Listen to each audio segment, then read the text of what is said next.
Тэгэхээр энэ тусгай зөвшөөрлийн үйл ажиллагаагаа өнөөдрийн байгаль байдлаа нэг ярилцъя. Юу нь болж байна, юу нь болохгүй байна. Бүгдээрээ ярилцъя гэж өнөөдрийн өдрөлөг хэлэлцүүлгийг зохион байгуулж байгаа. Өнөөдөр бол төрийн байгууллагууд, барилгын тусгай зөвшөөрөл олгож байгаа төрийн бус байгууллагууд, барилгын салбарт үйл ажиллагаа явуулж байгаа аж ахуйн нэгж байгууллагын төлөөллүүд өргөнөөр оролцож байгаа. Өнөөдөр нийлээд нээлттэй илэн далангуу болохгүй сайн ярьж явна гэж ойлгож байгаа. Өнөөдрийн хэлэлцүүлгийн үр дүнд бид ажлын хэсэг байгуулна.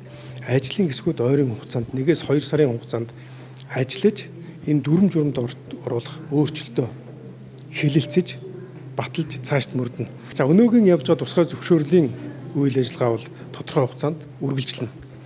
Үүн дээр нэмээд барилгын одоо өндөр түвшинтэй барилга байгууламж төсөл дээр объектт нь тусгай зөвшөөрөл олгодог болоё гэж. Одоо жишээ нь томоохон хэмжээний зохицлоор хотхон барьж байгаа төсөл хэрэгжүүлж байгаа компани бол тэр төсөл дээр мэрэгжлийн инженер техникийн ажилтнуудаа бүрдүүлээд одоо стандартын шаардлага хангасан техник өрх машин механизмаа бүрдүүлж тавиад энэ объект дээр тусгай зөвшөөрөл авна. Мэдээж хугацааны үед бид нэр ярилцаж шийдэх ёстой.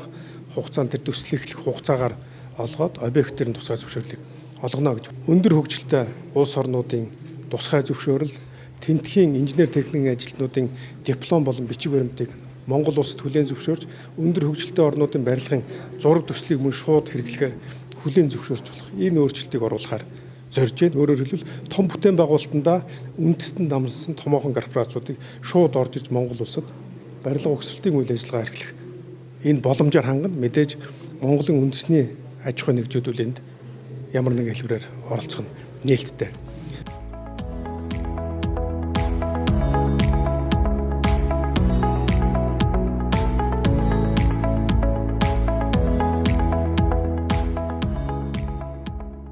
За яг барилгын салбарын бол төрийн бас байгууллагууд харьцангуй одоо бас салбаруудыг бол маш идэвхтэй төрийн бас байгууллагууд байдаг. За тэгээд Монголын үндэсний ассоциацтай очсон одоо энэ 2 жилийн хугацаанд бол бүрэн одоо 100% захимдсан байгаа.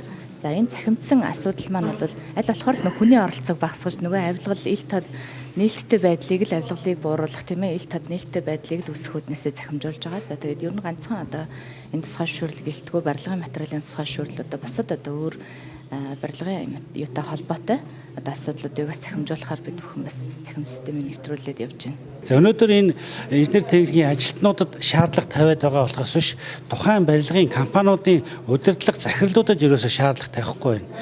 Энэ нь явагдaltaй холбоотой нэхэр мэрэгжлийн бос хүмүүс бас ингээд барилгын салбарт орж ирж барилга одоо барьдаг болсноороо бас барилгын чанаргүй одоо барилга ихээр баригдаж байна. Мөн одоо энэ орон сууц бариад иргэдийг хохироож байгаа их асуудлууд байна. Мөн одоо энэ ёс зүйгүй үйлдэл гаргаж чанаргүй барилгын материал ашиглаж байна. За хөдөлмөрийн аюулгүй байдал сахигдахгүй байна. Энэ болгон дээр нөгөө хариуцлагагүй байдлыг энэ удирдлагууд гаргаад байгаа учраас энэ барилгын компаниудын удирдлагуудыг бас энэ чадахжуулж мэрэгшүүлэх одоо шаардлага бас нэг шаардлагатай байна гэж үзэж байна.